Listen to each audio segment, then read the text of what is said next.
Top of the morning to your wargamers, I'm Alex with our wargame, and today I'll be showing you how to paint an Aspiring Sorcerer for the Rubric Marines. Right, so painting a Marine is quite different from painting a skeleton. So this is the Rubric Marine model. I have done a kit bash to turn him into an Aspiring Sorcerer, so the staff and the head and such doesn't go perfectly together, but it should still fit quite well with the purpose of this video. I have begun by spraying him with Wraith Bone, so he is entirely white, although there are a few errors back here. We will see if they're going to make that much of a difference. Now, when I paint my Marines, any kind of Marines really, I always start with the base paint for the armor, and for this I'm using a Hydra Turquoise from the Army Painter. So I'm gonna drop a bit into my wet palette here. And then we're going to spin it a bit around. There's already a bit of water in there, so I won't be applying any more of that. I will then be grabbing my regiment brush and start applying it. And I usually like to start from the bottom. And since I'm using this color first, I am of course being watchful not to paint the entire thing turquoise, but I will not mind if a bit latches onto the armor or any of the tints, because it is very fixable at this stage. See here, here's a bit. Let's get in here. Being too careful can sometimes be a bit counterproductive, especially with Marines, because they have a lot of armor that can have, not necessarily, but can have a lot of different details. So being too careful can cost you work time. So I'm trying to get in here without splashing too much, but I am using a brush that is slightly worn, and so it sometimes will split, and that's just the way things are. Not many things to do about that. I could obviously just have used another brush if I wanted to, but painting this up would take a lot more time, and I can always come back to fix it when I am applying the details later on. I did paint another Rubric Marine earlier today, and I do think it went quite well. You can see the pictures over on Instagram at AlexPaintsWH, and that's Alex with an X. So there we go, applying some more turquoise. Go. It's quite a nice color. It gets much better later on. It starts very bright, very simple. That's one of the things I like about basing from simple colors. You can work a lot more with them later on.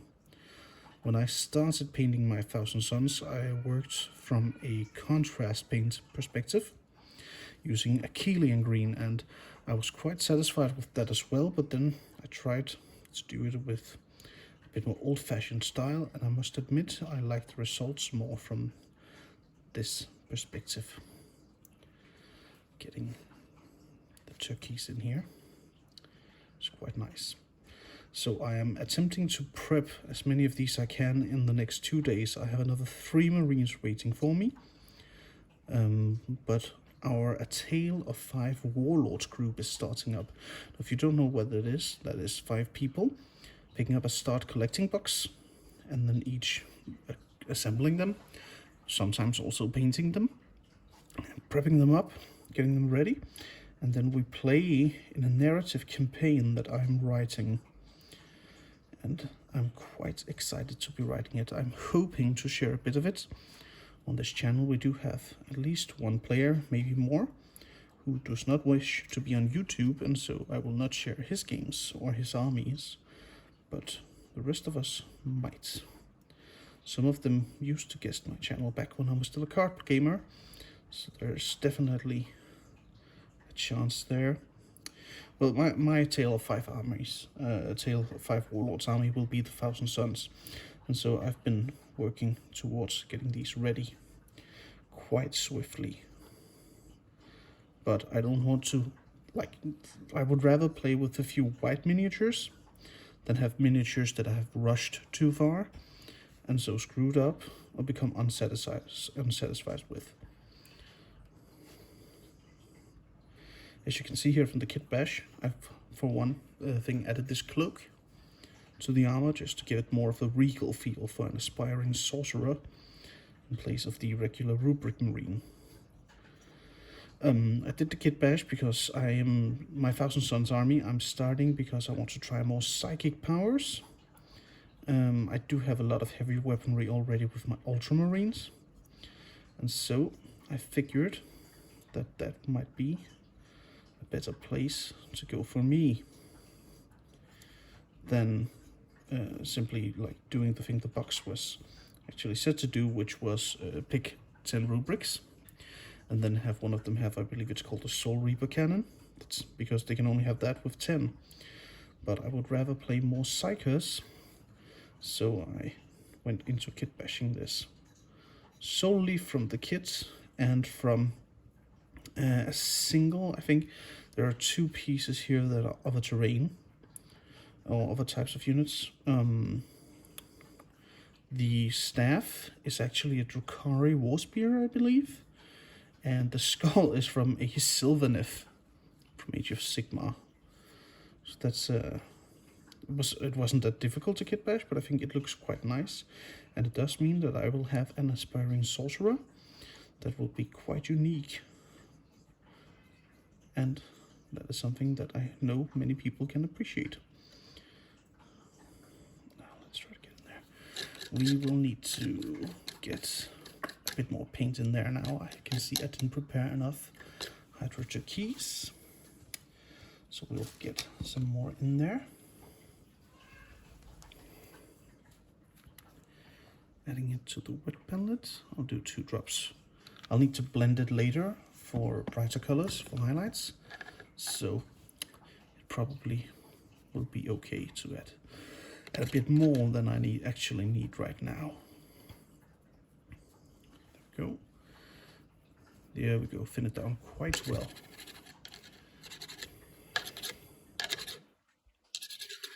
There we go.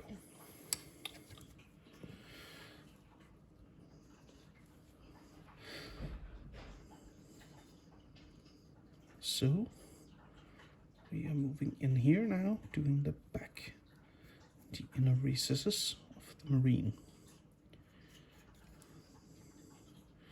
I feel like this marine model is a bit different to the other rubrics I've painted. It doesn't have quite as many gold parts, not as much gold trim, I think it's called, which does feel rather weird because the last one I painted was nearly all gold trim.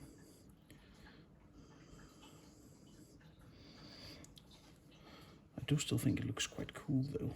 So we're going to add the Hydra Turkeys now to the shoulder pads.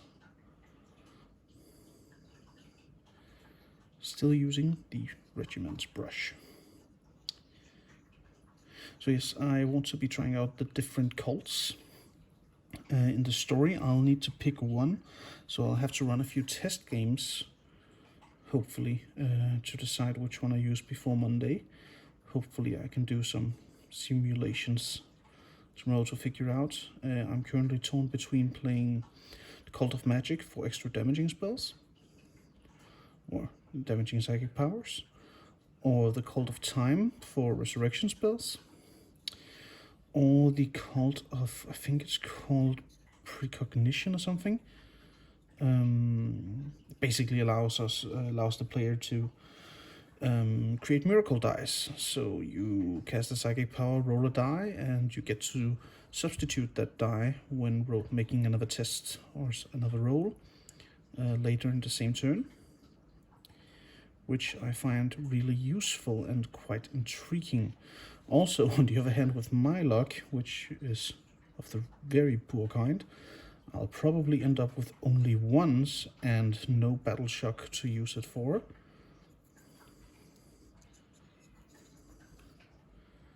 It does still sound quite intriguing. Let's see here, what do we have? This is going to be gold.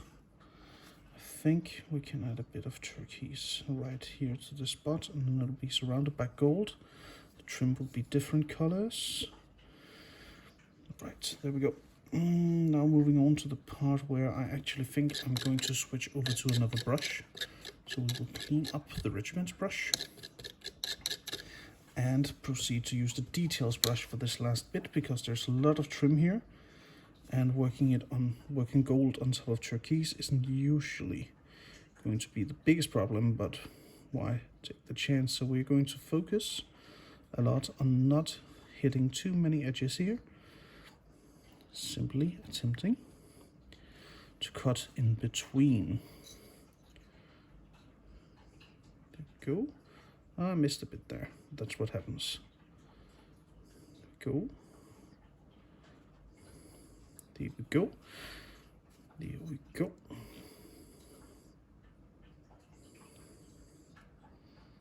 There we go.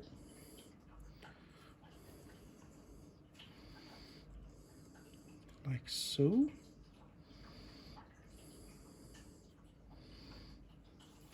There, that's a nice looking chest plate. Much cleaner and much smoother than it would have been if I had used a contrast paint. It tends to clog a lot. I use those. So now we'll add to the neck trim. Now for the helmet.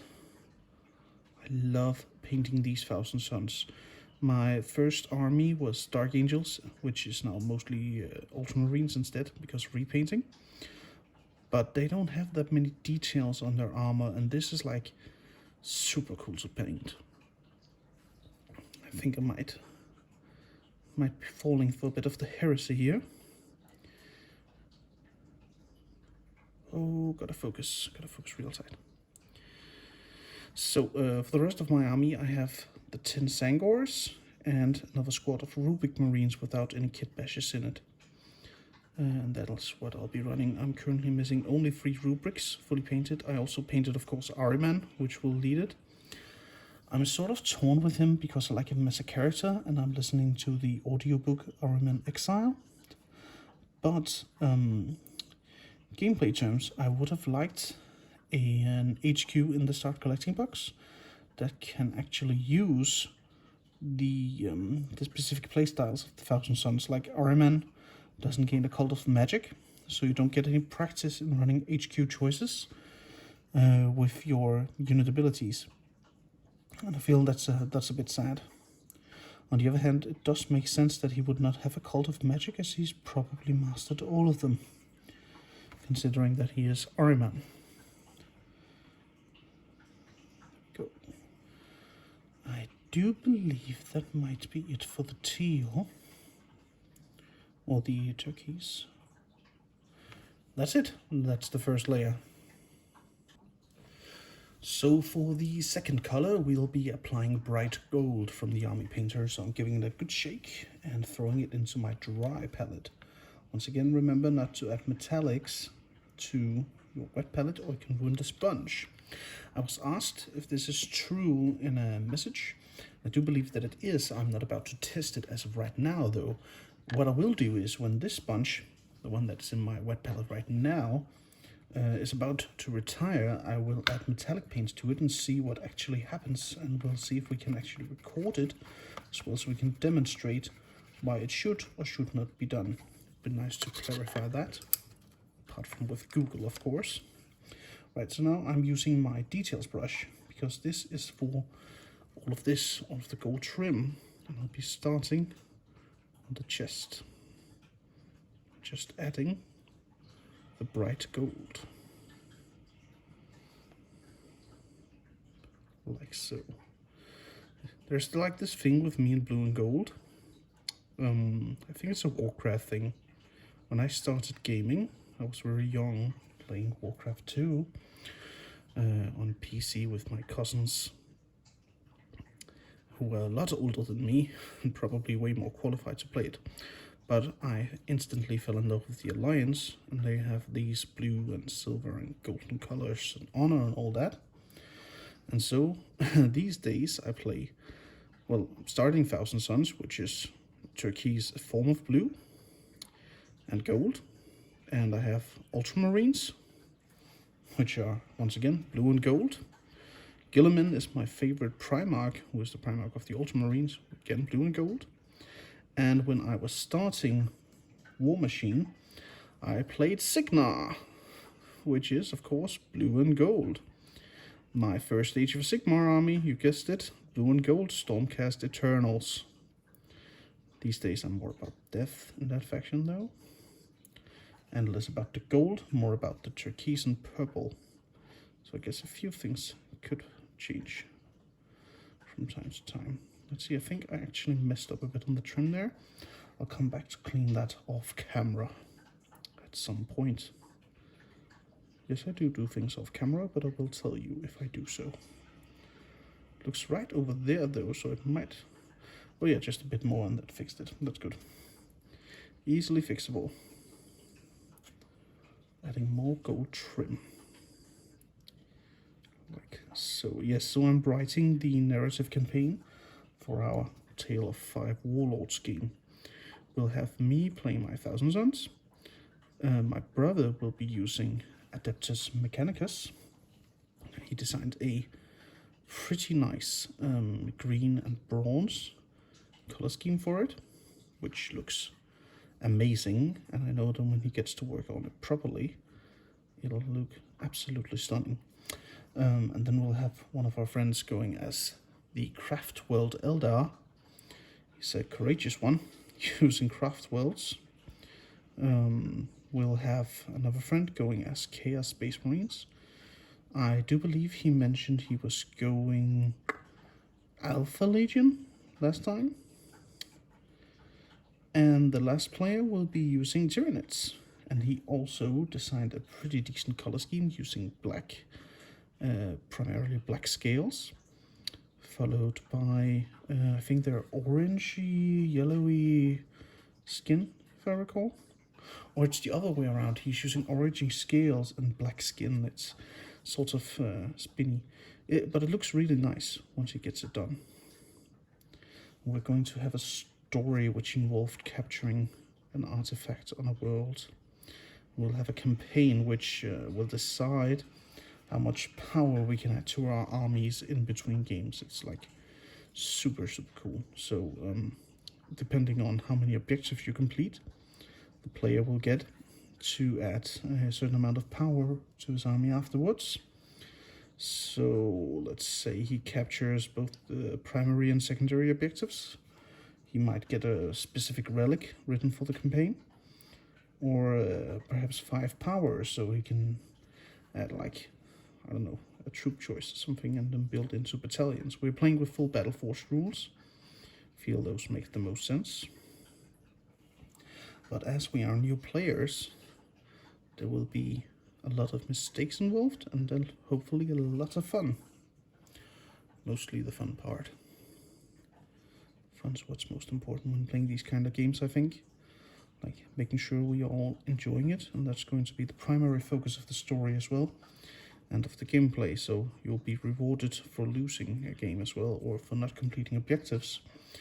We'll also make sure that anyone who couldn't be present at the day of gaming will receive some form of bonus. I'm thinking of creating like a respite function, so people can take a rest with their armies, which will grant them perhaps a free redeployment or something like that, because they were set up. Or maybe a free deep strike. So people might actually choose to respite instead of entering combat with each other. Might also prove pretty cool. I'm trying to be really careful down here by the legs, because I don't want to have to repaint the turquoise far too much, but it does have some pretty slick patterns here. And getting it right, I do a lot of horizontal strokes. More like dragging it and dabbing it. That's the key to not hitting things that you don't want to do. Drag, don't dab, because dabbing will also tear apart your brush. Quite likely, at least. It's starting to look pretty nice here.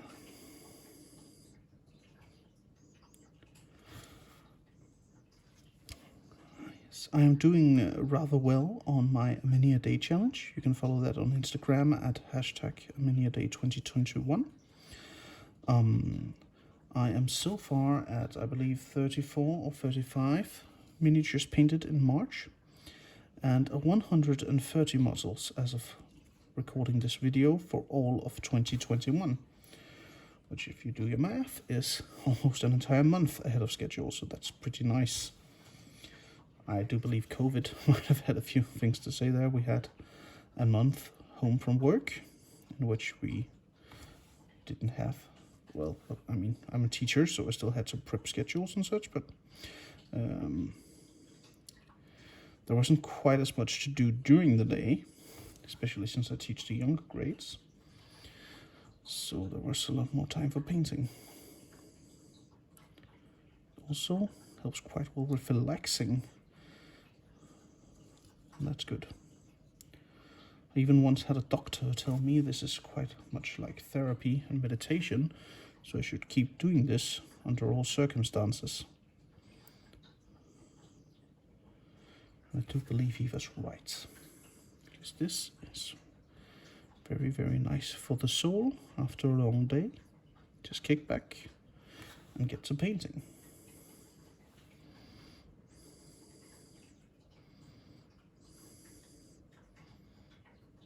Let's get the trim. Now I did it. Look at that. I did one dab instead of one slide, and it went terribly wrong. Obviously. If you got a screw up, make sure there's a camera recording your every move. It was the same thing with the skeleton. I painted 10 of those, no issue, off camera. Paint a single one on camera, and everything goes wrong, including the camera dropping. But I think I got a much better angle this time, which is nice. I got the camera into a better position, so you can probably see what's actually going on here. Go. This is the part of the miniature that takes the longest time. It is probably the gold trim, because you have to be so precise not to mess anything up. That's of course super annoying, but it is also very rewarding when you get it right. Yeah. There we go. That's not very nice. That will need fixing later on. Cover here. This is called how to paint, of course not color. Be stupid. Know how to paint a decently looking rubric marine, so do not expect miracles. This is about getting a decent marine from decent amount of work. That is quite acceptable to me. Go. So make sure to get the top here so it doesn't have all these annoying white spots. The gold doesn't cover very well on the first layer, but trust me, once we get to the shading, it's like a miracle happens. It's much, much, much, much better. That's one of the things I like with painting, because it often seems like you're doing everything wrong and you're looking at the miniature going, how is this ever going to look cool? And then the more you actually add to it, the more you realize you're actually doing rather well and that you've come quite far.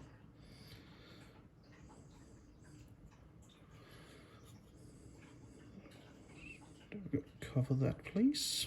Thank you very much, Mr. Gold. There we go.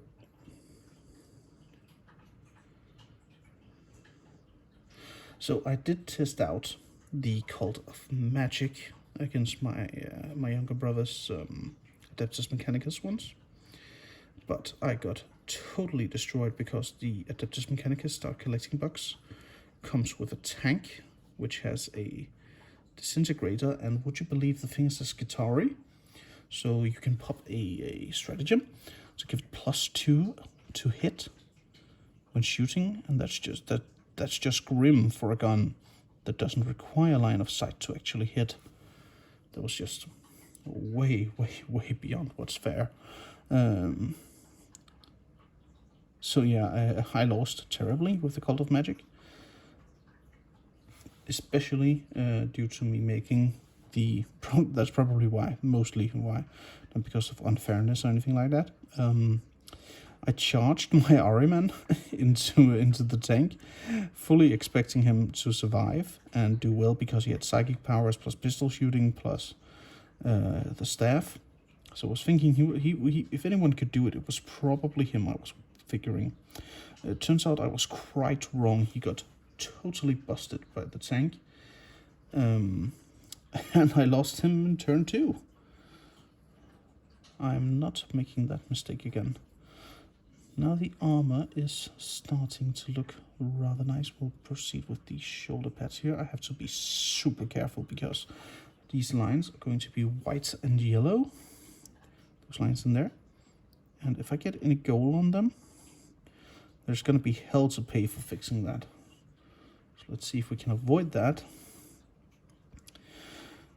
That would be quite nice if so. So when I started collecting Thousand Suns, I was thinking about my color schemes, and I still have this idea I want to try out at some point, in which every single Marine in my army is going to have a different colored armor, because Sinch is the Lord of Change, and so I think that changing the colors of their armor would be really fun. I also then considered the fact that I have a teeny tiny bit of OCD, and I would probably go quite crazy from playing an army with no coherent color scheme. And so would many of my opponents, I think. But can you imagine that? Like then having a squad of Orange Marines or a squad of Rainbow Marines and then another squad of Rainbow Marines and such. Would be pretty cool, I think. It's definitely something to try someday.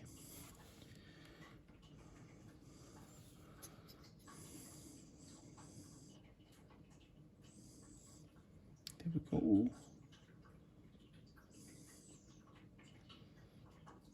Getting the shoulder trim just about right here.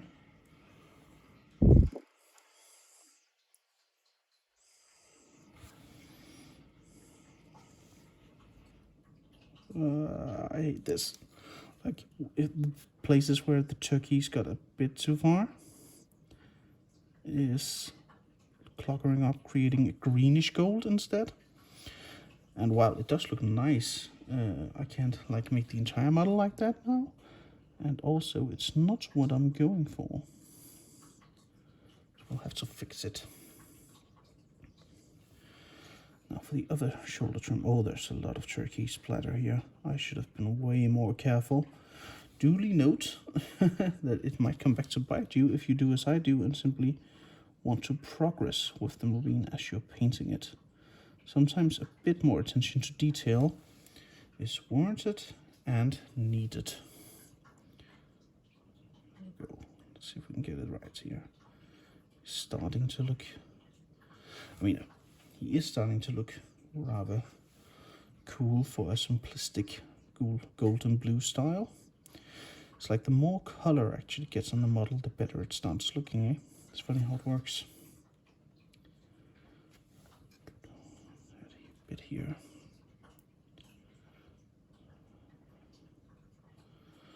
I like these eyes. Like I'm practice using these eyes on all of the Thousand Suns Marines to practice my freehand skills. So I usually draw them with an eye and a pupil of different colors and an iris, just to make sure that I keep practicing and improving my skills with every model I paint, just a little bit. And that's a pretty good goal to have. That's how you grow as both an artist and a gamer. Always try something that you didn't know before, or improve upon something that you didn't think you did well enough before. That's going to help you progress quite a lot. That is actually one of the reasons why I decided to run my mini a day challenge. And it's worked wonders. Like if you go to my Instagram and look backwards to just like go to November, it's like, I don't know, it's like watching years of progress tied up across about what it was. We're in March, so that's across nearly half a year. It happens so very much in that span of time. So much so that I'm actually thinking about going back to fix a lot of the models I painted last year, like my Gilliman, which was my first like nice looking miniature. But I think I could do so much better today that I might have to go back and revisit him at some point. Now, since this is an aspiring champion, I'm going to break a bit of my color scheme here. Usually I paint this in turquoise as well, but I want him to have a golden-ish warp flamer. I use warp flamers for all of my miniatures. Oh, this is a kit-bashed warp flame pistol, actually. It's a one-handed warp flamer, so warp flame pistol, kit-bashed. Because there's only one warp flame pistol in the Start Collecting box, so I had to play a bit around. It's definitely easy to tell though, like there's like no doubt this is warp flame, and it's one-handed, so it's pistol. Hopefully my opponents can see that as well. Go. I'm starting to doubt if the first gold here will last. I'm starting to run out in my palette, but then I'll just have to add some more. Go. Yeah, we'll need to add some more now. Clean up the brush a bit. Just a bit. It doesn't have to be like perfectly clean already, but getting the worst out of there so it doesn't dry up. It's probably good. Like I can tell here, it's dried a bit. So add some water, dry it while twisting to keep it pointy. Just going to take my nails, just a bit and drag a bit of the color off so the paint doesn't linger, cause it to split. Now let's see, where did I put the gold? I put it here. Adding some more bright gold to the palette. Oh, that's too much. What a waste.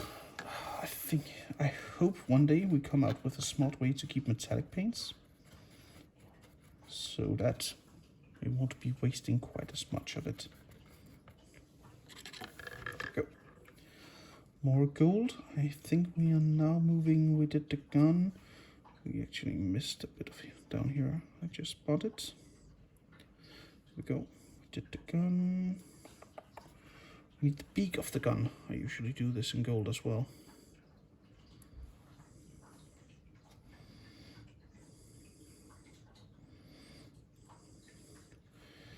It looks quite nice in gold.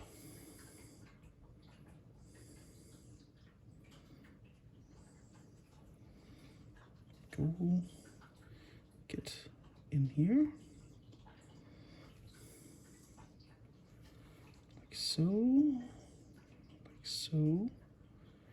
And like so.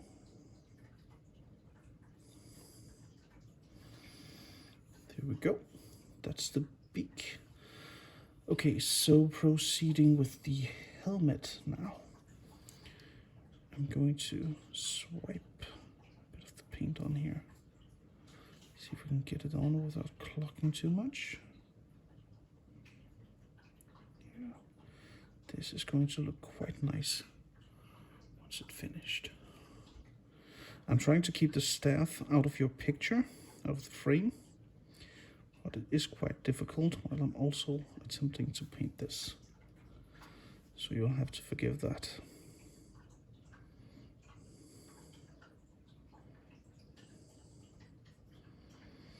I think we'll do bone color to this trim, and then add a metallic spike instead of a golden spike, just to break a bit from this.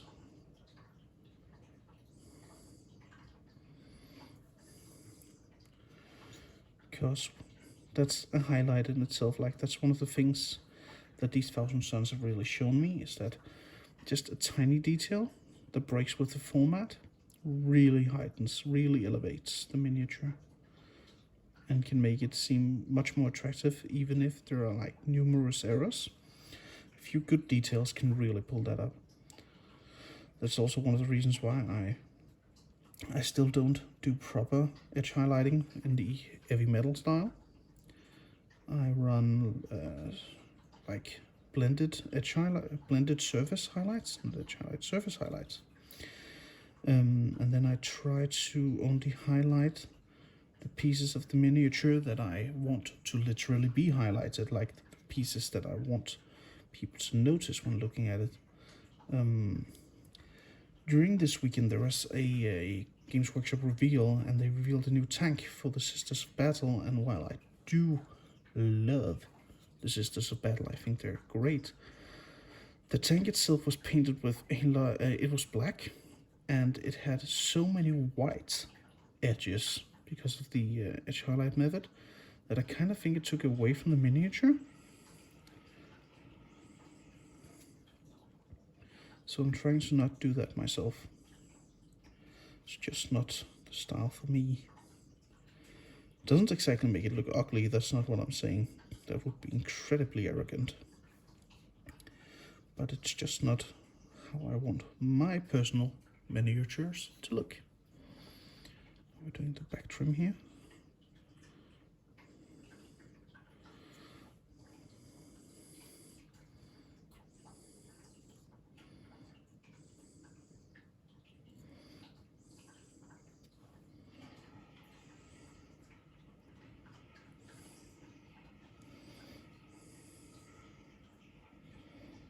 There we go. I'm really trying here. That's also why I get quiet. That's when I get quiet, it's because I'm really focused, trying not to hit all these small dots in here on the helmet. See if you can see them properly, like all this white in here. I really don't want to accidentally hit, because that is killer to fix. Because of the density of the white paints. Like the spray is fine because of its density, but the matte white that I'm usually using to fix these things probably wouldn't fix that properly. It would probably just clog it up. So let's see if we can avoid having to fix it. That would do quite nicely.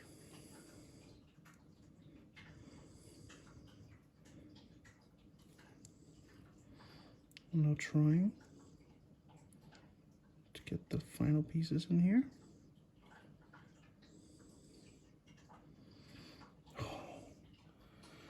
Oh, this helmet. This helmet is quite annoying. But I think I got it. Right, so starting to look more horny. Okay, that was a bad one. I'm sorry for that one. Let's get in here now. Go. If you have any Warhammer literature that you want to recommend, feel free to do so in the comments. I read a lot of books and hear a lot of audiobooks. Currently, as mentioned before, hearing RM and Exile, but I'm also reading the second book of the Indomitus Crusade, I think it's called The Gate of Bones, and it is quite fantastic. I'm also working on on reading the Horus Heresy books. I'm currently at Fulgrim, but I have it paused while catching up with the modern day Warhammer things. The Gate of Bones book. This is coming along nicely now. The gold is really settling in down here. We'll just need to adjust a bit more, which I'm not seeing quite. It's a bit too thin. The coat is a bit too thin in a few places. Just quickly fix that. Now we move to the backpack, where I also add gold trims. I like my miniatures to pop up, so I use a lot of gold. That's what gold's really good for.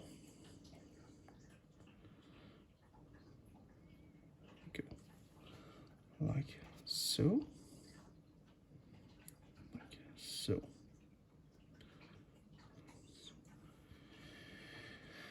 If you, and now I've mentioned my own Instagram a few times, if you do have an Instagram and you share pictures on it of your paintings, feel free to leave it in the comments below and I'll go have a look. I could follow it at some point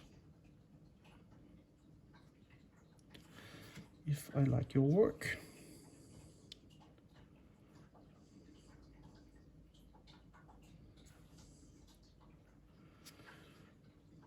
Cool. More goldy trimmies.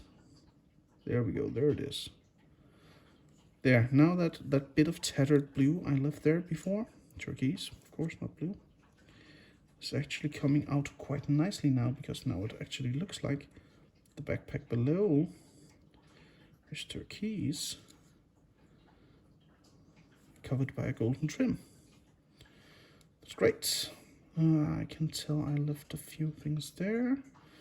Right, last golden bits would be the icon. We will be on the staff, be doing the bottom here as gold.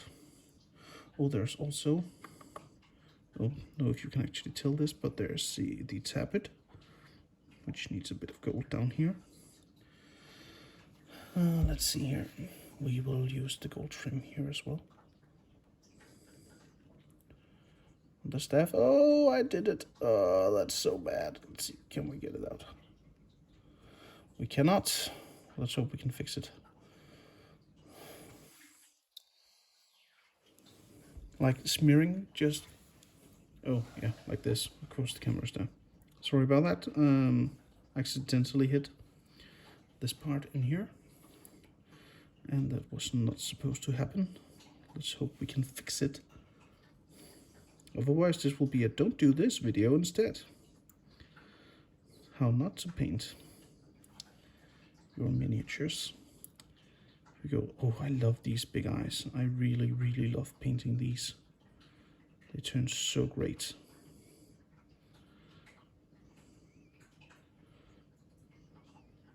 This one has like a diamond etched into it that I could probably do some good work with. I didn't notice that before when gluing it, but that can definitely get pretty good. There's also the back trim here. Let's make sure we get that.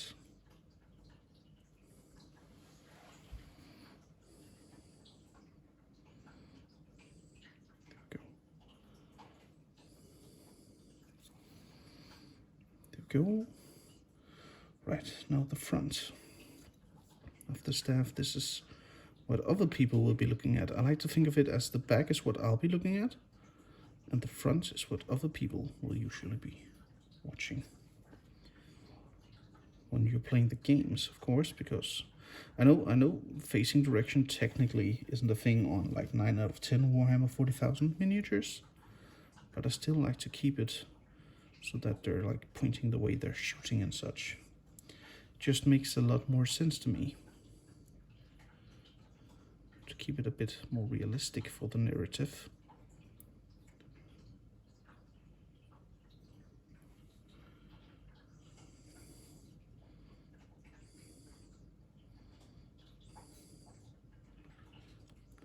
Eye trim here in gold. Hope my brush doesn't break down during painting. So I'll have to order a new one before I can get to any more. It's lasted quite a while. This has actually been the details brush that I've managed to keep the longest without breaking it. I've had it for nearly 2 months now, I think, which is quite nice. I think the army painter is starting to become my favorite fabricant of both paints and brushes. They last a lot longer. I feel like my Citadel brushes often just break, but it probably is just me not keeping them in the right manner, because I'm quite a klutz when it comes to such things. Go. Well, you know what, I was thinking of painting these metal, but it's just going to look stupid because they're extensions of, these spikes are actually extensions of the trim below, so we'll paint them gold as well. That's going to make the most sense. Let's get some gold on there. Yeah, much better. Much better. Go. Go.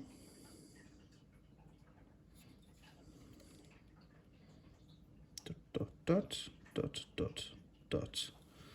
Let's see, are there any other gold pieces we should be aware of? Yes, there is the hilt.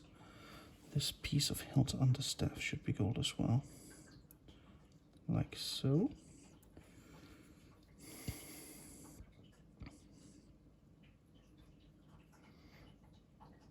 You can definitely tell this is where it was kit bashed. Like the glue was still a bit... It's not really sticking that well. And you can see there's a bit of hand over here that I didn't get off completely, but I don't think anyone would notice unless I actually told them. So let's hope my opponents never watch this video. They'll know about the Drakari hand stuck to my staff.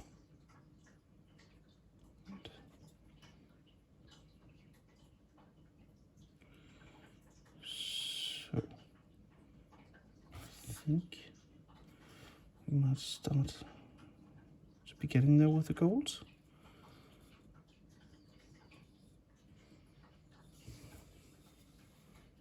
It is looking rather well.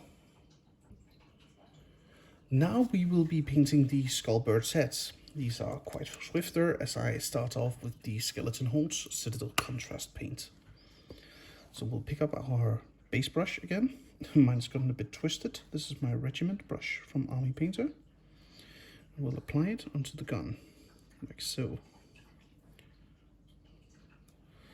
Remember how I, like 3 minutes ago, mentioned not breaking my brush? I did just break this one, I think.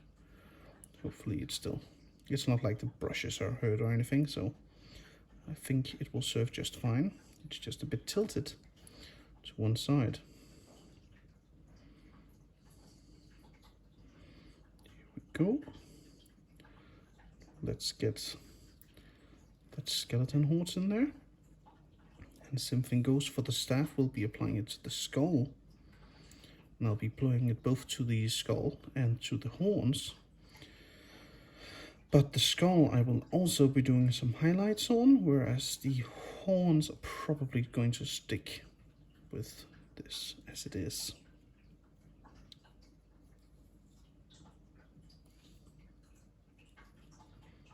There we go. Nice and bony. Gotten a lot of experience painting that since I got the Death Army.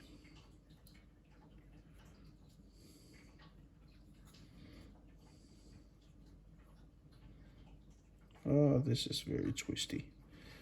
Hopefully it'll last. I hope it doesn't break. It would be very sad to see my first ever kit bash be a fail. Oh, I was about to get the gold there. That would have been very, very bad. It could have gone very, very wrong. I think I caught myself before doing that. Go. And we'll also be applying it to these structures back here.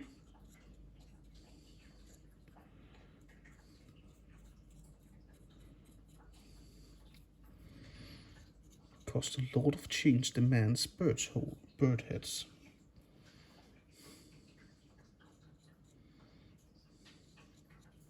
I used to be more of a Nurgle person. Like I had a Death Guard army which I sold. Now regretting that, looking at how they're doing, of course. But I've lately been falling a bit for Siege as well. I've been listening to the Hammerhall and Other Stories audiobook. And in it, the Stormcast Eternals and the cities of Sigmar, of Hammerhall of course, are fighting Siege people. It's quite interesting to see these official humans, these captains and such, who aren't Stormcast Eternals, fight Siege cultists, only to realize they're fighting their own sons and daughters who have been changed by the Lord of Change. That's a grim fate indeed. So we'll also be adding it to this part here, just to make it seem more like natural horns coming from the helmet.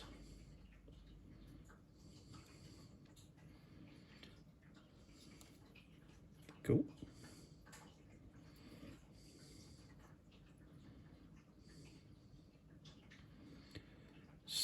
So that is it for the bones. I think we might need to adjust a bit more in here.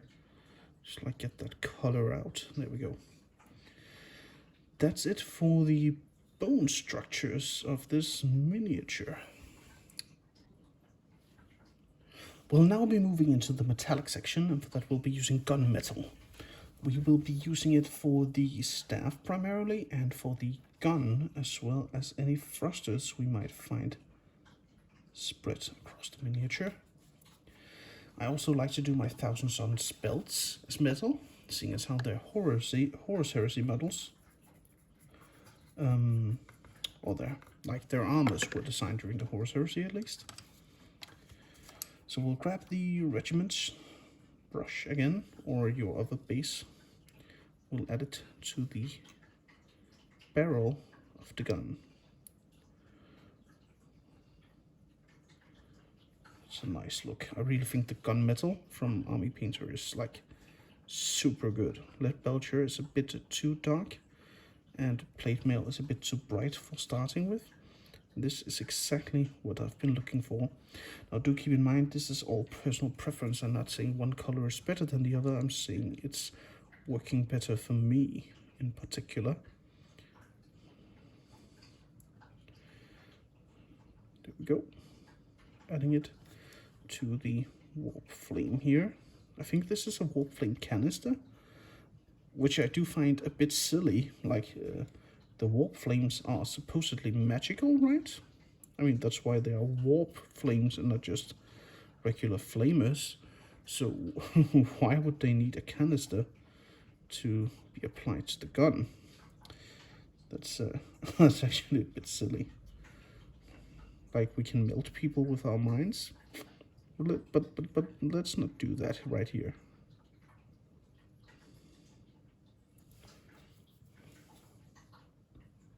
There we go. Just keep that fixed. Missed a few pieces there. This is starting to look nicely again. There we go. We'll also be applying the gunmetal to the barrel set back here. I'm missing the English word now. I want to call them wires. That's not true. I think tubes is more correct, right? And then the thrusters. You can't get tubes right, but you can get thrusters. Metal, which is holding these up. Yeah. Good, good, good. Let's see, what else do we have? Oh yeah, that one, of course. The staff is actually metal. So let's do a metal staff.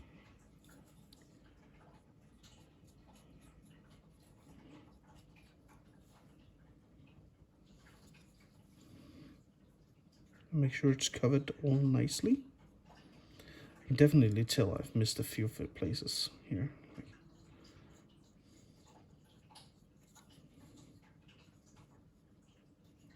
But it's going to be quite all right. As I mentioned earlier, once we get into the highlighting sections and the shading, many of the issues often tend to correct themselves as you work on the miniature. So you won't have to constantly go back and fix everything, because you're going to, if you're like me, make loads more mistakes yet. So, I also wanted these to be metallic, as opposed to pure gold. And that is definitely the right choice, I can tell. It's looking quite well.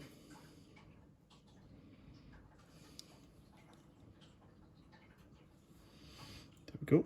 And now for the belts, I'll make sure I twist my brush a bit so that I can get in here without touching too much of the armor.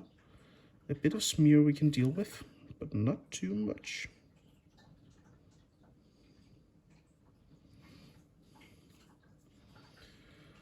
Right, that's it for the metal.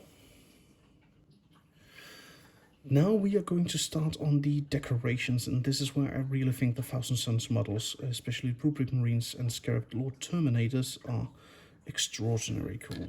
So for mine, I do yellow or green trims, and for this squad, I'm doing yellow. So I'll be using the Army Painter's Demonic Yellow, which is here. And I already have some in my wet palette, so I'll just stir it up a bit, adding a bit more water, because it's quite thick.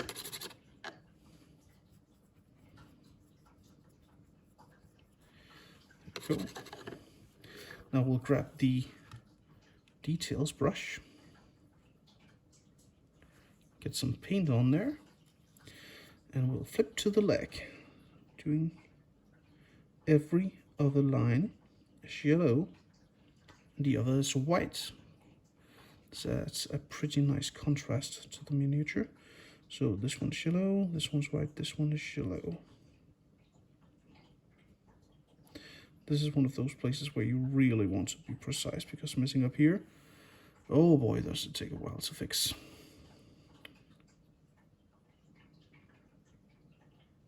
Go.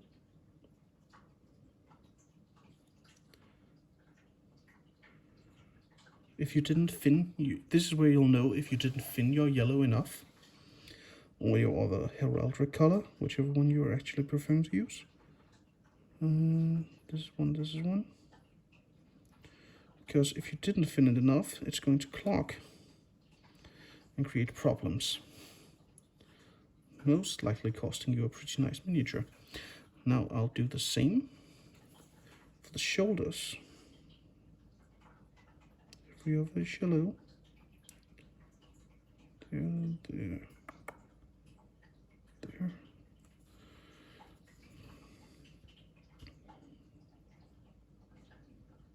There.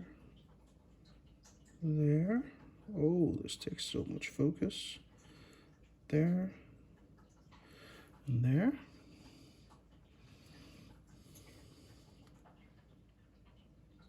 This one.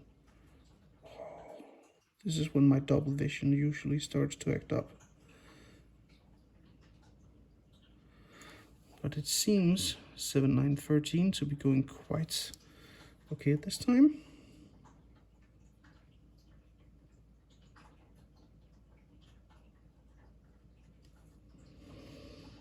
And this is where we have to be careful, because the staff is actually in the way.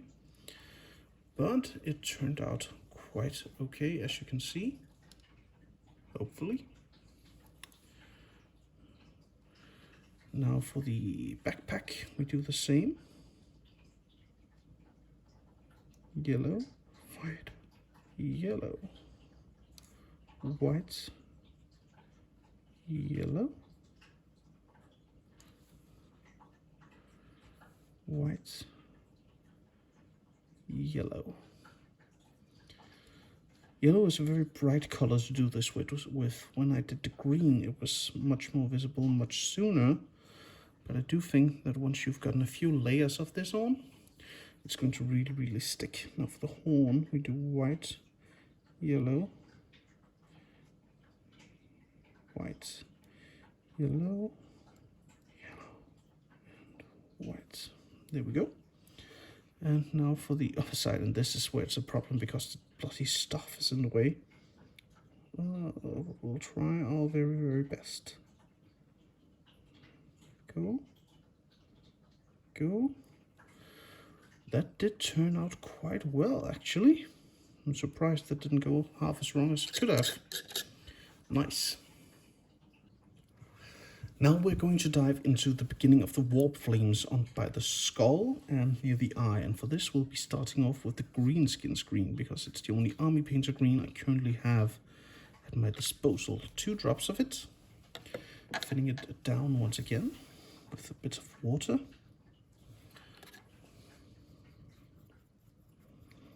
There we go. Grabbing my base brush, because there aren't any thin places we need to go with this, and simply applying it to the places that I want the warp flames to appear on once I get to it.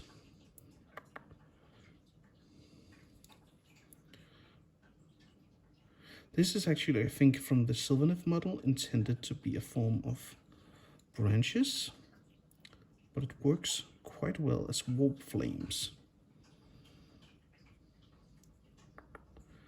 I think that was it for this piece, but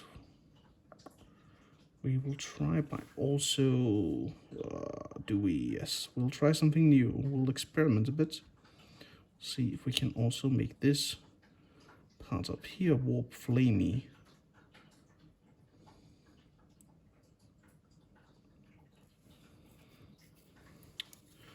Because I feel like there's too much white otherwise. So let's try something new. See if we can get it to work. If we can't, we'll have learned something.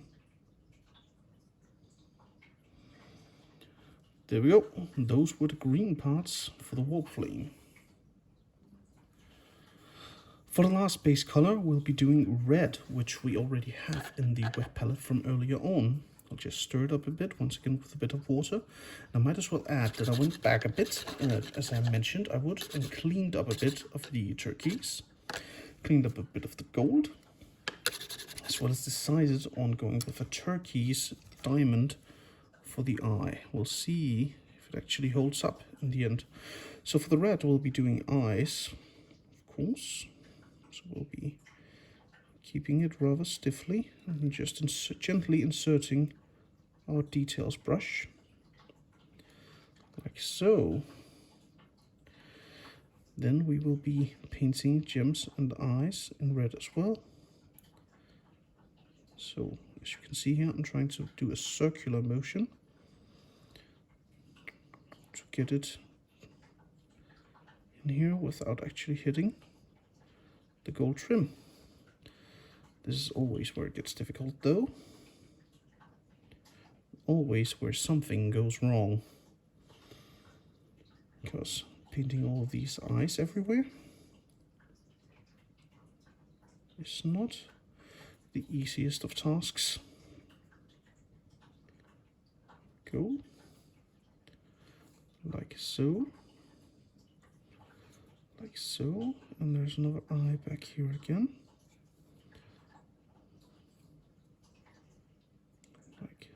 So, I do believe that was it for the eyes. Yes. So, continuing on, we are now at the part which every miniature painter loves the most. It is the classic non-oil shade, which is going to be a wash across the entire miniature. And I'm getting out the brush, which I got from my daughter. It is heavily broken in several ways. I definitely wouldn't use it for quite a few things, but it is quite effective at distributing large amounts of paint over small amounts of time. And so I am going to wash this entire miniature with non-oil. Make sure you draw it. Like here, I'm intentionally making the mistake of adding too much, just to show you how to fix that. So I'm adding quite a lot right now. Quite a lot in here. I can do a lot in here in these crevices, just to get it properly fixed and shaded. Now this is too black, and so I draw using the brush onto other pieces. Before picking up more, I should draw to make sure there aren't any clutters anywhere, because that can end up looking really silly. If you have a Gothic painting style, then using a lot of non-oil is an easy way to get decent looks for your miniatures. As you can already tell, it's settling in quite well. And yes, I know this is an easy way out, but it does work really well, and it works with the aesthetics of the game. That is why I like doing non-oil washes in Warhammer 40,000.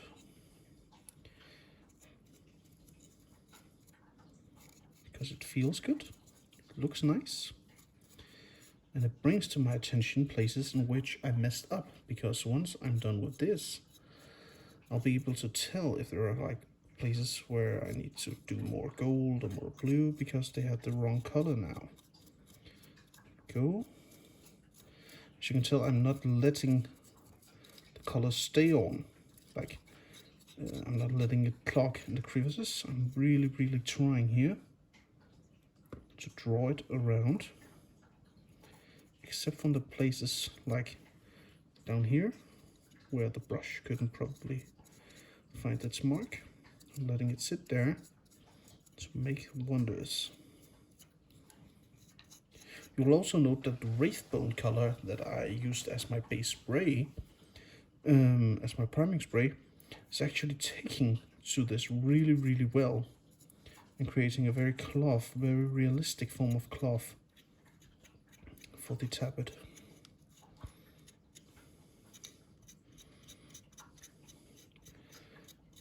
There we go. Clean that. Not too much. Just get it right.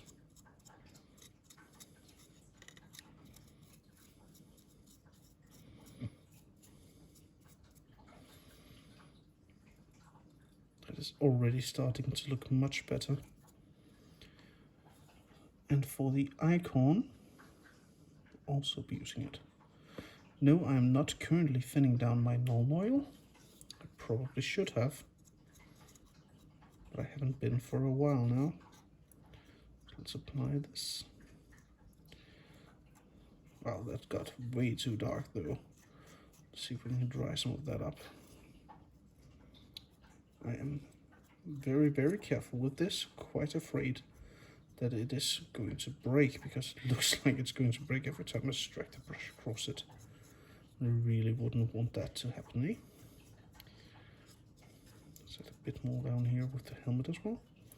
I'm just going to rub this around, keep it going, to make sure there are no clogs and that the shading is done right. No spot left unshaded.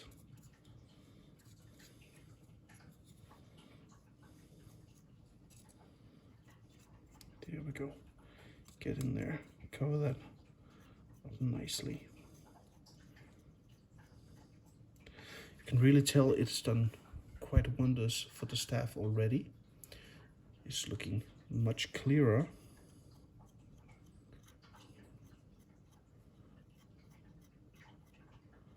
Quite nice indeed. Now let's wait for it to dry with the next step, which is basing. And for me and my 1000 Suns, I'm using Citadel Technical Astro Granite paint.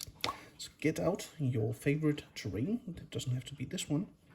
Get out your scooping tool. I am once again ruining a model. I was waiting for that to happen, but I am using my letter opener once again, reaching in to the top and pulling out just about this much, just the tip of it, which I'm going to be applying to the model's base while waiting for it to dry.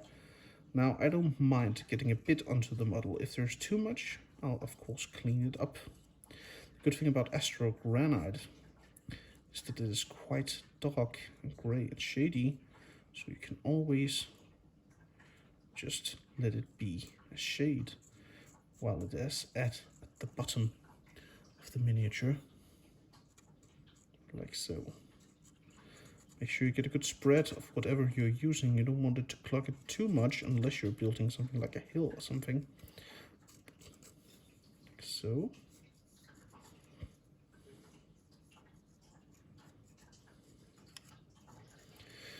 I think it's actually quite impressive how the Citadel texture paints work, especially Astro Granite. I've been very happy with.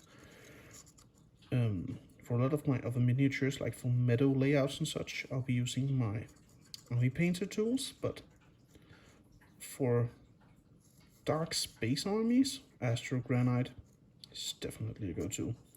I also feel like you could do a lot of great volcano grounds here by painting it with red and perhaps a bit of yellow once it's done. There we go. Because now it can dry along the miniature, and we can paint the trim of the base as well once we get to that. So here we are after the non oil have taken in and dried all up in most places. We are now ready to proceed with the next step of painting this, and we're going to start off by fixing up the red spots that the non oil drew a bit too much on for us. So let's paint this red again, and this in red again, leaving of course a bit of the shade from the non oil for it to look quite nice. And we're using the details brush for everything beyond this point, I believe. Maybe except for the armor, we might still go for a little bit of standard basing brushes there, but only very little. We'll also do, I think we forgot to do this before. It's a good thing we can always go back to fix, and add canister gems as well. Let's get the red, and the red I'm using, of course, I forgot to mention before, is pure red from the Army Painter. I'm mostly actually using the starter set from the Armor Painter as of right now, because I'm just trying out to see what you can do with the simplest of color, and, well, without investing too much money into a single brand. There we go, that's it for the red highlights at this time. Let's clean this just a bit, it was looking a bit off. There we go, much nicer. Now it's time to get to work on the highlights of the armor, and for my armors I like to do blended highlights. So what we're going to do is we're going to take a brush, and we're going to push this in here so you can actually see what I'm doing, and grab out some of this matte white from Army Painter and blend it with the green from the turquoise, actually the turquoise, not the green. There we go. We're going to do this quite a few times. We'll start off small, like so, until I feel like I have a color that's just a bit brighter than the first one. Then we'll grab our details brush and add it, like so, to the central surfacing areas of the armor. Swift, small lines that leave some shade from the original color and from the null oil, so that you have this very clear distinction between where the lines are. Draw it like this, quite carefully. Don't want to ruin it now. Same thing down here, draw it a bit.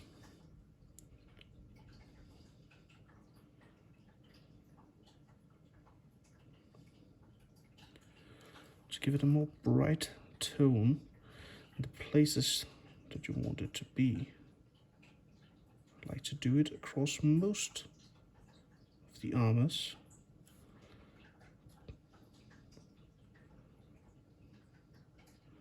And this is also where you want to keep your tongue and draw slow breaths, so that you don't hit anything that you do not actually want to hit. Like so,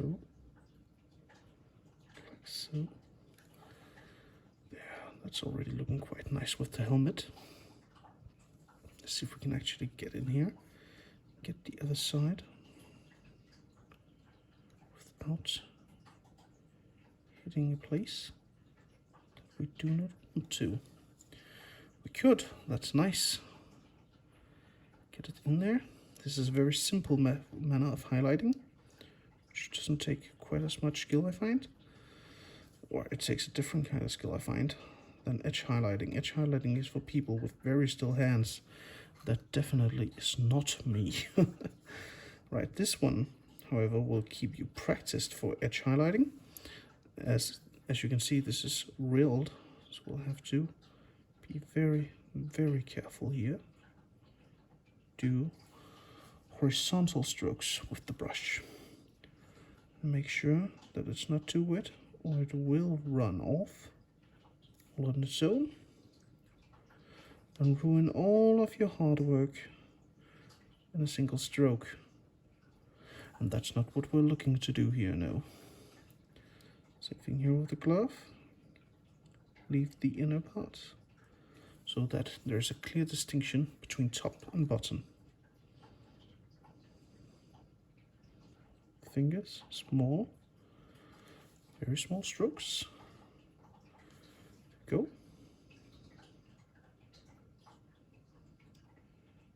These, like so, like so.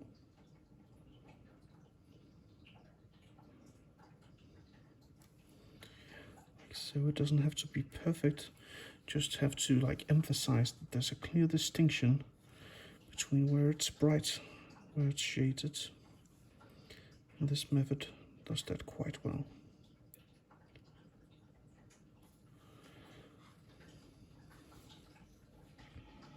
Another method would of course be to do this in a bit fewer steps than what I'm doing, but I find that way more difficult, which is to only apply after you've done the basing.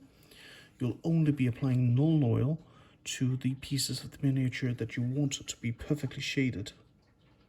But I feel like that's incredibly difficult to do because paint runs and null oil runs. If that's just spread out, then you might as well go over and do it like this, as I am doing here. The shades right, the colors right.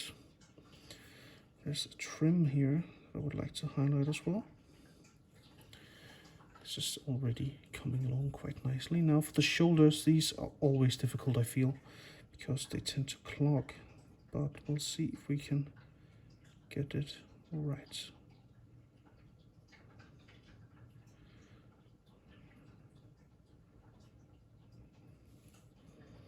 As you can see, I'm leaving a bit more of the dark, adding a bit of my blended highlight, a broader stroke by the shoulders, many small strokes. The closer to the top we get, the closer to the edge I want the lights to be. There we go. And also not quite as thick, closer to the bottom we get. Do the other leg please now while we're down here. Run it as before. Go. And my brush is starting to split. There we go. We'll get some water on there. There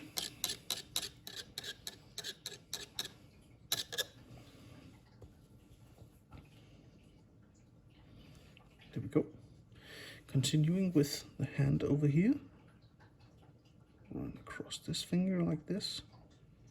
Try to keep the light so that you can still clearly tell that there are multiple fingers while highlighting each and every one of them. On the side like so. Fingers are quite different depending on the model. This one I think didn't turn quite as well as it should. I could have emphasized the joints a bit more, but I will note that for another time. Let's run this down here. We'll flip to the hand, like so. See it look quite nice. Let's do the other shoulder. Once again, the closer we get to the top, the closer we'll get to the edge of the circle. But the bottom will stay quite far back. Here I'll also do so that I'll paint it in a manner that the front has more close light than the back, because I want the shade to be cast from the backpack onto it a bit more visibly. It's starting to turn out quite alright, this is. So this is where it gets real difficult, because this is barely a color. But we'll try to get in there. I feel like I didn't get enough paint on the brush, nothing really got in there. Let's see if we can get it back. There we go, much better. So we're going to the legs now. Round, round, draw. Make sure you connect it. That's nice. Really nice looking. It's starting to be a beautiful miniature by now. A bit of light here as well. And there I actually managed to hit a piece of gold. Of course, as I mentioned, it's not optimal, but you can come back and fix it, so don't panic when you miss at this step. Everything is fixable, it's just paint. Anything's fixable with a bit of acetone and a Q-tip. Luckily for this miniature, I think we can just use a bit of color to run over it. Now doing the flat surfaces of the feet, I want the top of these to be bright as well, while I'm leaving the bottom darker.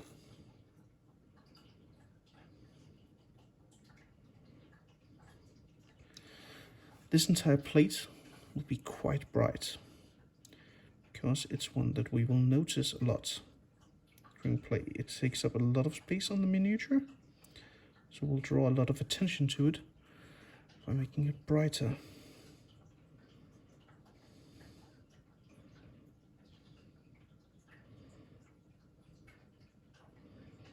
There we go. We have the same here with the elbow. Here we'll do bright edge here. Just to make it stand out, we'll do this brightly spit here, and we'll let it grow darker in here, quite visibly. We have this plate, which is nearly white. I think the null oil did its job here very well. Maybe a bit too well, drying out all the paint. Just add the highlight color here.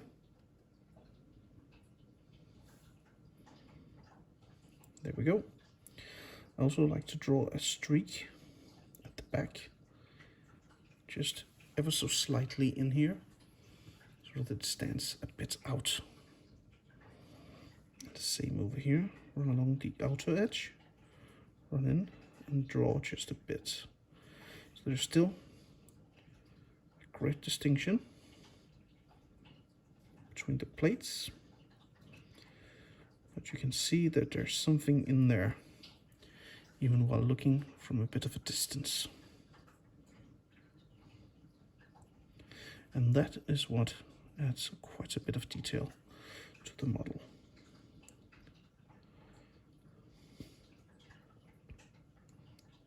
There we go. Once again, getting the leg plate a proper good shine. And that's it for the first. Oh, actually it isn't. We do have this over here. That also needs a bit more. There we go. And then we have the eye up here, which I'm not used to having, but it'll still need just a bit of highlighting.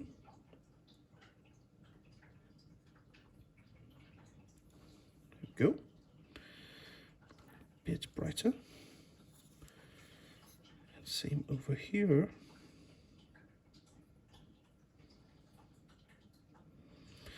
But we're not done highlighting the armor yet, and I usually like to finish off with the armor before I proceed to the next step, because we still have a few pieces of the armor that we want to make brighter. And so we'll be grabbing up our mixing brush again. Mine is this really torn medium base brush, Citadel, and I'll be grabbing up a bit more white. Blending with the same blend I had before. A bit more water. It's not growing brighter yet. We'll add a bit more. Let's do it proper. Come. It needs to be very close to becoming actual white at this stage. There we go. I think we need a bit more white on the palette in general, so let's find that. Take your time with your blends, don't rush them, you'll regret it. So I'm using matte white from Army Painter.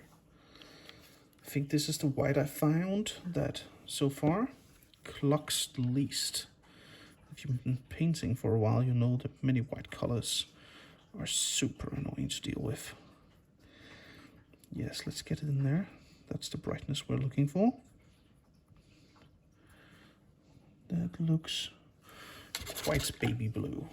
So we'll once again pick up our details brush, pick to the brightest areas, simply run one more time, even brighter with the layers, like so. This is where I always find it most difficult, because which parts do I actually want to make the brightest? I usually leave a bit so it shows. Let's see here with the helmet, we'll go from here, draw a line here, draw a line there, draw a line here. Of course the shoulders, as I've done here, need to be quite bright, because they're like the shoulder pads. We also have here this thing, should be quite much brighter. This here edge. This is where a bit of edge highlighting comes in, because this is where you can really make sure that everything's clearly visible and different from each other. You can really tell which pieces are which. Like so, adding stipples to the fingers.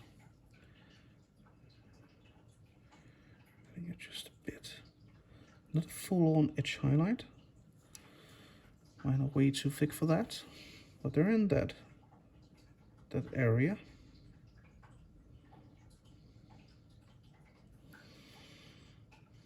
And it's looking quite nicely.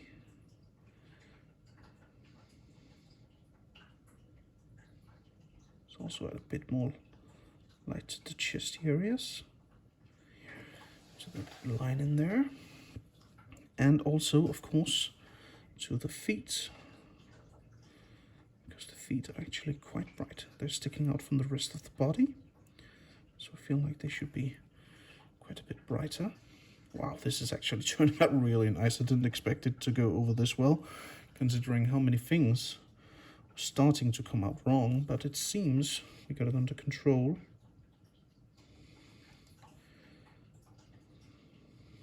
There we go. Add a few more lights back here. A bit to the center here. Also add, as I mentioned before, these leg plates on these could also quite nicely be turned quite bright, because they will be drawing a lot of attention on the game board.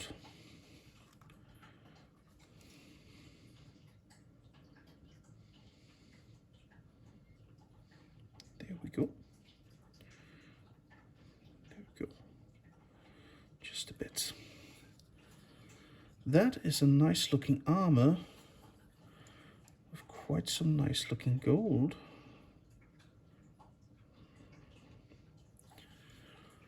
That is actually turning out way better than the last one.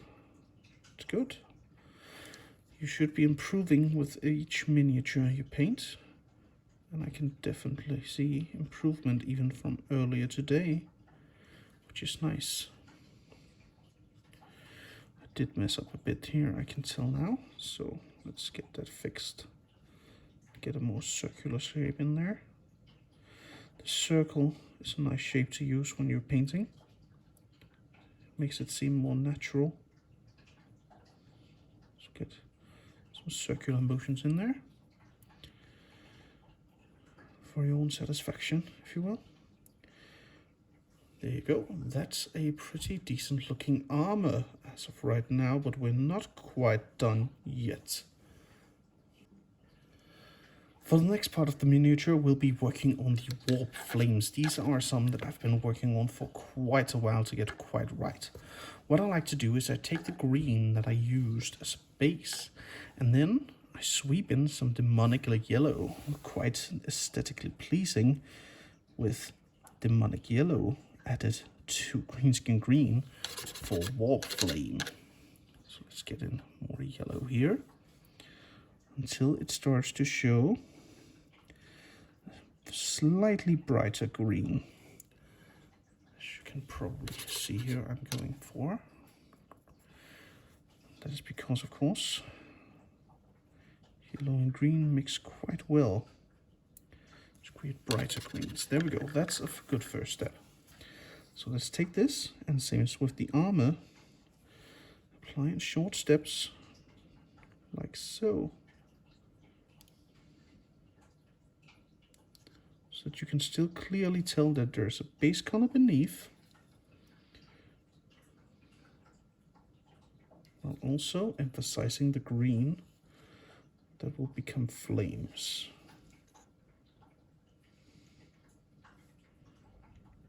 There. Same up here.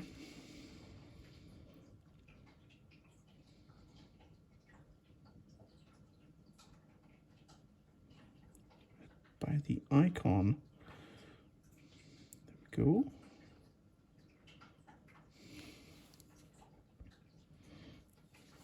There we go.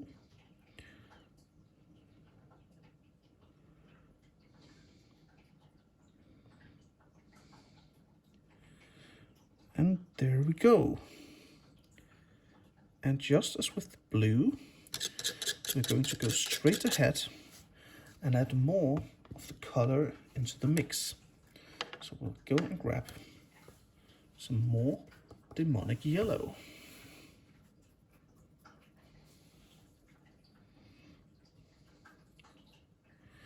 And we're going to need to get a... don't flip over again. Oh, I need more space in my painting area.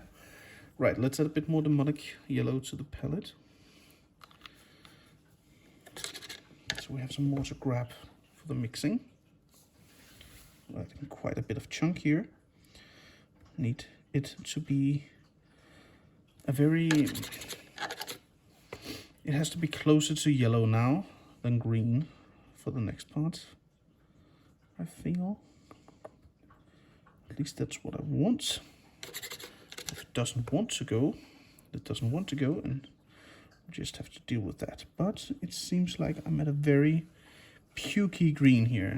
So let's do a layer of that, because it might look quite decent after all. So add this. Once again, thin strokes. You can once again tell I'm not going all the way down to the roots. I'm leaving some to add that effect of fire burning.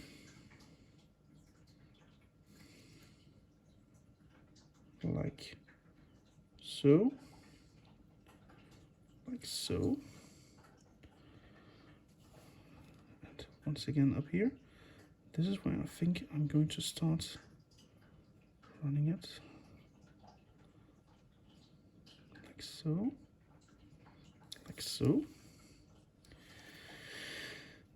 And like so. All the way down. It doesn't have to be like wildfire isn't a controlled substance. So you really don't want too much symmetry in what you're painting here. I think we're going to do one more round of brighter green for this before calling it done. So let's add in more yellow.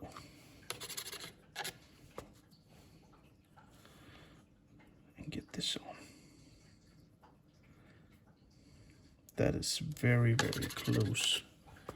Just a bit more and we'll be there. There we go, look at that. It's nearly completely yellow by now, but it still has the green tint that we're looking for.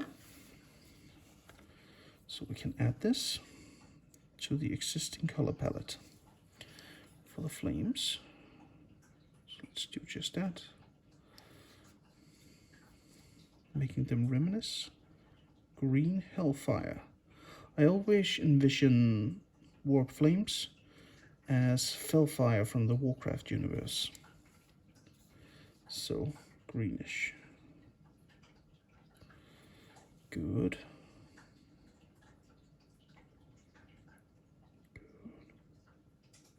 I'm not going to run that all the way down now, because I want it to look flamey. So, I'll only be painting it at the tops, like so. There's still a green bottom for it. There we go.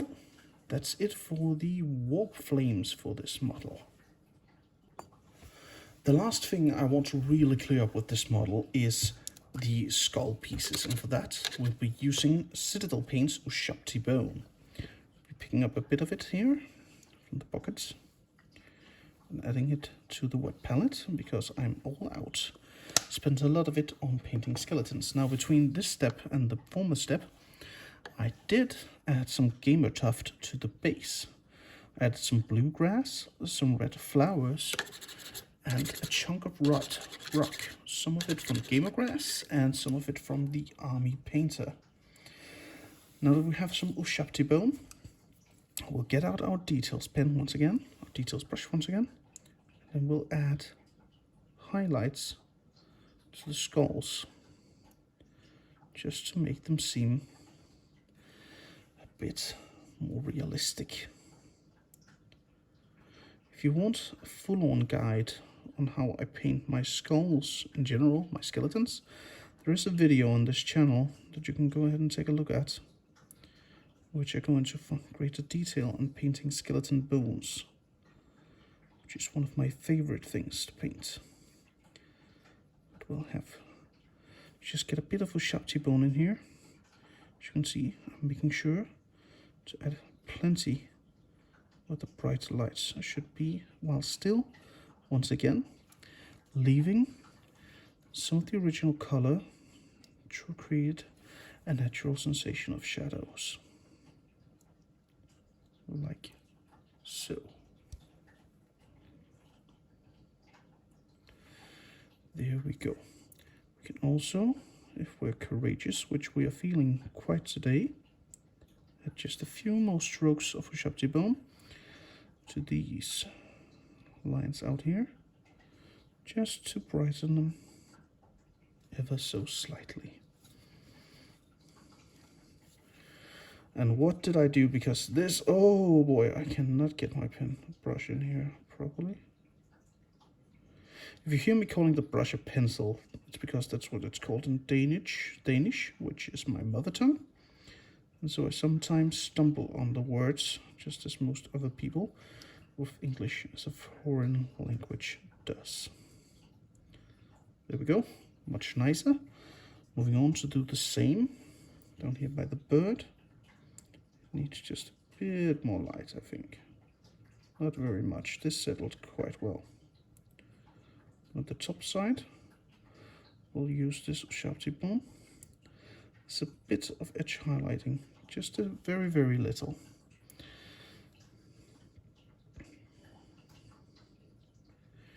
Like so.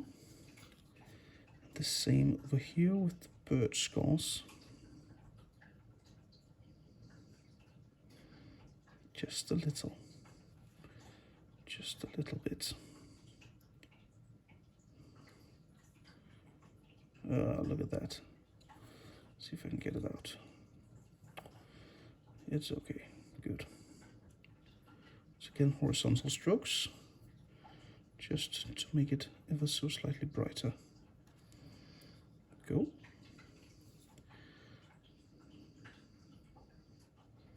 Same near the horns, multiple horizontal strokes. And I just realized this isn't actually the final thing we need to do, because we will also need to freshen up on the yellow pieces that we did earlier today. So we'll have to move to that in just a moment. There we go. That is quite fine. This one had taken in a lot less. So that's it for the bone on this miniature.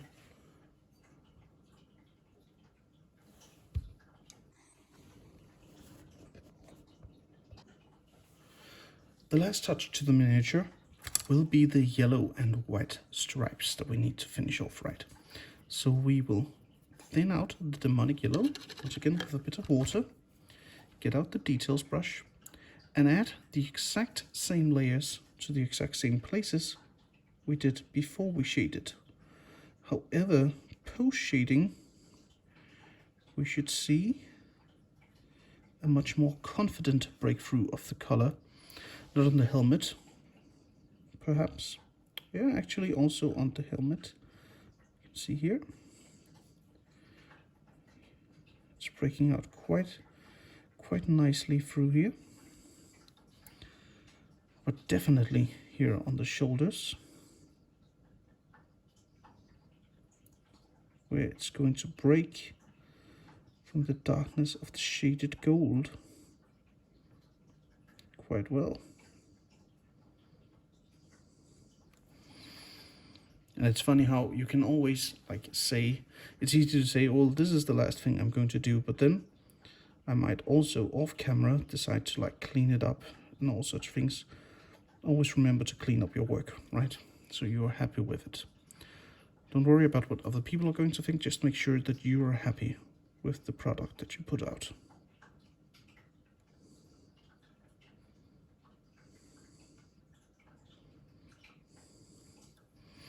I feel like this is turning out to be one of my personal favorite models. Quite nice.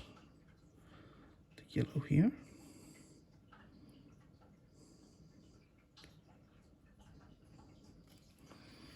Like so. Getting these lines in here.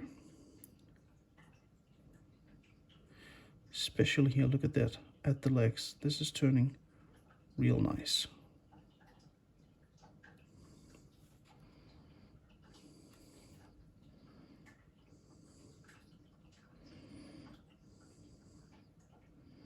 I'm starting to think I should probably revisit my Ahriman and fix him up as well, because I've learned so many things since I painted him. It would be pretty sad if he wasn't up to spec at the same level of my rubric marines. I say as I'd make a very big rookie mistake. Well, that happens. There we go. Now for the whites, we're simply going to be using the matte whites, shaking it down with lots of water to keep it from clogging. Whoop, and not that thick. Spin your brush. Add the white to the miniature. Do this in simple strokes. To the cloth, just, oh god. So I didn't probably wipe my brush here, and that resulted in a piece of water running down, ruining one of my strokes, as you can see here. It happens. I'm not gonna let it get to me. I can fix it. Not right now, but I can in a moment. Good thing it didn't happen up here, because then, oh, that would have been catastrophic. I will add white in between the yellows. And now you can see much clearer the result I was going for.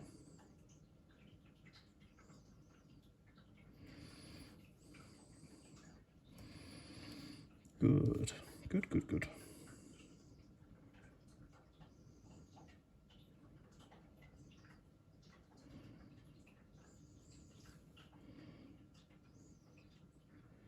Get that white in there. Preferably without ruining any shades or any yellows. Just running a bit of white here. Yeah, I should not have done that. Look at that. That is a classic mistake. We'll see if we can fix it somehow.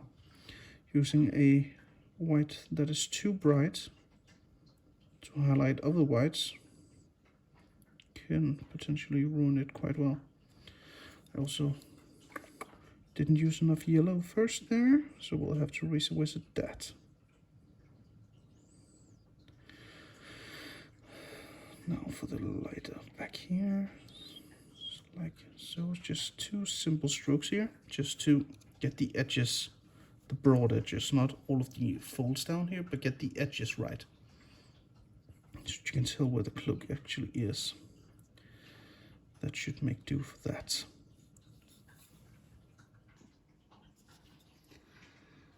And there you go. That was my guide on how to paint a decently looking Aspiring Sorcerer. As you can tell, I quickly went back and redid just a few things. A few of the yellow stripes and white stripes had to need fixing, and I added another layer of red to the eyes, making them bright and shiny. Now this Aspiring Sorcerer is ready for parade and heading to my closet. Thank you for watching this video tutorial of how to paint a decently looking Aspiring Sorcerer. I've been Alex with Our War Game, and I'll see you guys next time.